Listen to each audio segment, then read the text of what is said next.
1 वाजता आलो. 1 वाजता आल्यावरती मम्मी म्हणलं मामा कुठं आहे. मामा म्हणल्यावर मामा तिथे रूममध्ये पडलाय म्हणल्यावरती काय झालं याला म्हणल्यावरती मारून टाकलेत म्हणली आमच्या आजी. म्हणल्यावरती मग फोन मारला म्हणल्यावरती ते रवी साळुंके म्हणली. मग त्यांनी बाहेर पण आला नव्हता तेव्हा आम्ही बोलताना. तर आम्ही सगळे रडत होतो. तर त्यांनी आतमध्ये जाऊन झोपलाय पोलीस आल्यावरती तुमचा मामा कुठे आहे. आमचा मामा वारलाय म्हणल्यावरती नाही तुमचा मामा जिवंतच आहे घेऊन जावा म्हणला. त्यांनी बेशुद्ध औषध पडलाय. तुम्ही का डॉक्टर आहे का म्हणल्यावरती आम्ही काय म्हणलो मामा नाही आमचा वारलाय म्हणल्यावरती तुम्ही घेऊन गेल्यावर पुढे बघायला येत आहे म्हणल्यावरती मग आम्ही म्हणलं घेऊन जातो म्हणल्यावर रिक्षा केला. ते पोलीस होता रिक्षा केला. रिक्षा करून मग रिक्षात बसला नाही मामा. आमच्या पप्पाचं कारगाडी होतं. आमचा पप्पा आला. मग कारगाडीत घालून घेऊन जाताना कारगाडीत पण आमचा मामा बसत नव्हता की आमच्या पप्पाला पण म्हणला ते पोलीस नाही त्यांनी जिवंत आहे घेऊन जावा जिवंतच आहे म्हणलं. आमचा पप्पा पण म्हणला पोलिसांना की त्यांनी जिवंत नाही आहे वज्ज लागायला लागलाय त्याचा हात पाय सगळं म्हणल्यावरती नाही त्यांनी जिवंतच आहे म्हणलं आमचा पोलीस म्हणल्यावरती. मग मी म्हणले पोलीस बघा आमच्या मामाला सोडून आम्हाला कोण नाही आहे बघा म्हणल्यावरती नाही बाळा तू जिवंत आहे घेऊन जा म्हणल्यावर आम्ही समोर गेलो तर ते पोलीस लोक पाठीमागं पण आले नाहीत. आमच्या भावाचं इथं दारू दुकानामध्ये घडलेलं आहे हे कहाणी सगळं.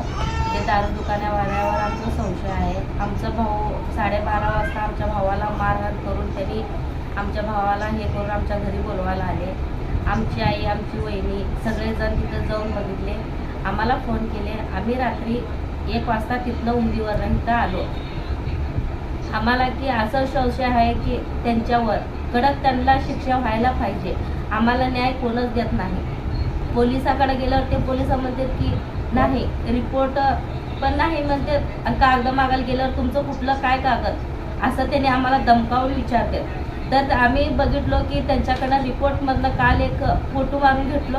त्या रिपोर्टामध्ये सत्य न्याय नव्हतं. आम्ही म्हणून ते भैयाकडं आम्ही गेलो. त्यांना न्याय मागून हात जोडून आम्ही विनंती करून आम्हाला लहान लेकरांना न्याय भेटायला पाहिजे म्हणून आम्ही न्याय प्रकरणासाठी ते भैयाकडे आम्ही गेलो. 12:30 वाजता तिघच राहते घरी की तुमचा रामा तिथं दारू पिऊन झोपलाय. मग आम्ही चौघांनी जाऊच तर आमचा भाऊ घरात होता. मग आमच्या भावाला हलून बघितलं तर आमचा भाऊ हालत नव्हता तिथून. मग एक पाठीचा माणूस 4 कांदे घेऊन आला. मग त्यात कोणतं पोलिसाला फोन केला. विनोद चौगुलेनं पोलिसाला फोन केला. म्हणजे पोलिस म्हणला की तुमचा भाऊ जिवंत घेऊन जावा. पण माझा भाऊ हालत नव्हता. पुरं गरम झाला. आमच्या भावाला आम्हाला न्याय पाहिजे. मला श्रीराम कांबळे ನಾವು ಅಲ್ಲಿ ಹೋಗತ್ತನ ನಮ್ಮ ಗಂಡನ ಜೀವ ಹೋಗಿತ್ತು. ನಮಗೆ ಇದು ನಾಯಿ ಬೇಕು ನನ್ನ ಕುಸುಗಳಿಗೆ ನನಗೆ ನಮ್ಮ ಅತ್ತಿಗೆ ನಮ್ಮ ನಾದಿನಿ ದಿನ ನನ್ನ ಕುಸುಗಳು ಅಡ್ಡು ಆಗ್ತಾವ. ನಮ್ಮ ಅಪ್ಪಲ್ಲ ಅಂತ ಕೇಳ್ತಾವ. ಅಲ್ಲಿ ಹೋಟೆಲ್ಗೆ ಹೋಗಿ ಕೆಲ್ಸಿಗೆ ಎಲ್ಲಿ ಹೋಗ್ತೀರ ಅಲ್ಲಿ ಹೋಗಿ ಬರತ್ತ ನನ್ನ ಕುಸುಗಳು ದಿನ ಕೇಳ್ತಾವ. ನಮ್ಮ ಕುಸುಗಳು ನಾವು ಏನು ಹೇಳಬೇಕು ನೀವು ನನ್ನ ಪಪ್ಪ ಬೇಕಂತ ನಮ್ಮ ಪಪ್ಪ ನಮಗೆ ಬೇಕು ನಮ್ಮ ನೀವು ಅನುಗೋಣ ಪಪ್ಪ ತಂದು ಕೊಡ್ತಾರ ಅನ್ನಿ ಪಪ್ಪ ತಂದು ಕೂಡ ಬಂದರೆ ಅಮ್ಮವರು तुमचे पप्पाला घेऊन यायला लागलेत पण तिथं आहे मग पप्पाला घेऊन यायला लागले पण त्यांना बोला तुमच्या पप्पाला आणण्यासाठी बोल म्हणलं तरी पप्पा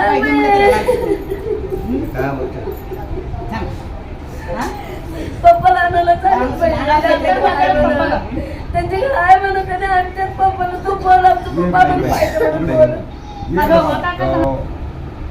राम उच्चप्पा कांबळे या युवकाची या ठिकाणी संशयपद ही हत्या असून तो 3 महिन्यापूर्वी ही घटना घडून 3 महिने झाले.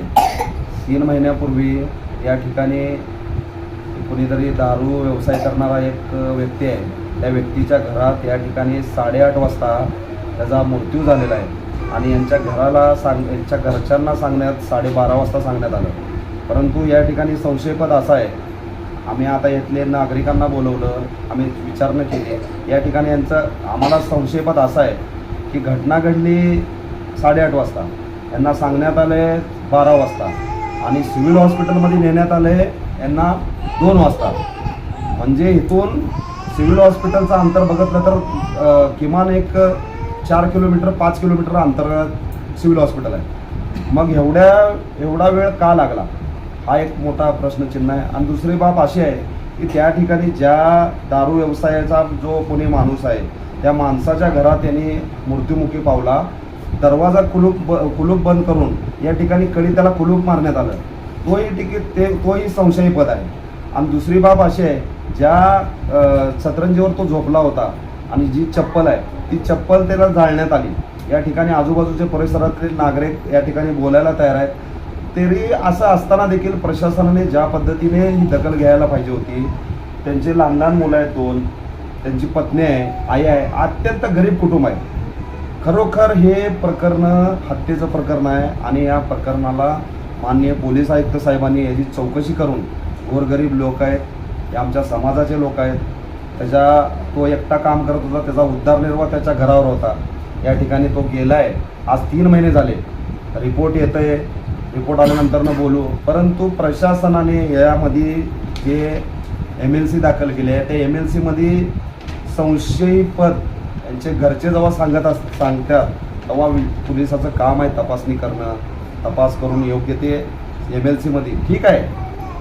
ज्यावेळी तुमचं जे काय रिपोर्ट येईल त्यावेळी दाखल करा. परंतु या ठिकाणी यांचे जे संशयपद आहे आणि इथले जे नागरिक सांगतात ते पोलिसांनी खरोखर दाखल करून घेणं गरजेचं होतं. पुढं जे काही तपासात होईल ते होईल.